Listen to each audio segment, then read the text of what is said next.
থানা থেকে পালিয়ে টারজানের মতো ৮ ঘন্টা বহুতল ভবনের কার্নিশে কার্নিশে ঝুলছিল সাব্বির হোসেন নামের এক যুবক। এরপর এলাকাবাসী দেখতে পেয়ে খবর দেয় ফায়ার সার্ভিসে। বেশ কিছুক্ষণ চেষ্টা চালানো হয় তাকে উদ্ধারে, কিন্তু কোনো লাভ হয়নি। পরে প্রেমিকা এসে প্রেমিককে নামার জন্য ডাকাডাকি করলে লাফ দেন তিনি। তুই বান্দরের মতন ঝুললে থাকবি, মানুষকে এখানে পাহারা দিবে না, কি করবে? এই রোড খালি হবে না, তুই নামবি। নাম।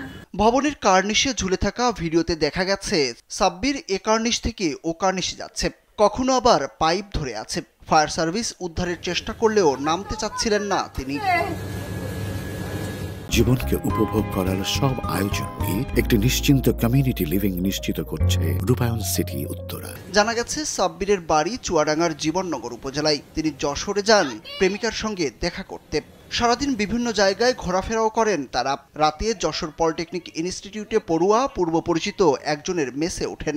সেখানে ফোন ও টাকা চুরি নিয়ে ঝামেলা বাঁধে। পরে সাব্বির প্রেমিকাকে ফোন দিলে প্রেমিকা পুলিশকে জানায়। মধ্যরাতে পুলিশ সাব্বিরকে উদ্ধার করে থানায় নিয়ে যায়, কিন্তু থানায় না থেকে বৃহস্পতিবার দিবাগত রাত 2:30টার দিকে পালিয়ে যান সাব্বির। থানা থেকে পালানোর পর সাব্বির শহরের সিটি প্লাজা বহুতল ভবনের কার্নিশে ঝুলেছিলেন। খবর পেয়ে ফায়ার সার্ভিস তাকে উদ্ধারে 5 ঘন্টা চেষ্টা চালায়। এ সময় উৎসুক জনতার ভিড় জমে যায় এলাকাটিতে।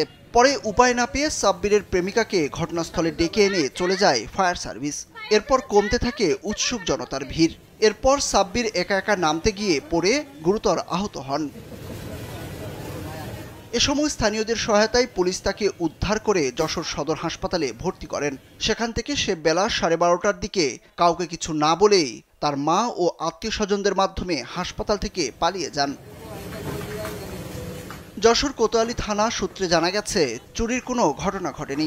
মেসে ঝামেলা চলছিল, তাই তার প্রেমিকা তাকে উদ্ধার করতে বলে। তাই পুলিশ তাকে উদ্ধার করে থানায় নিয়ে আসে। তার বিরুদ্ধে কোনো অভিযোগ না থাকায় তাকে ছেড়ে দেয় পুলিশ। সুরুজ আহমেদ, কালবেলা।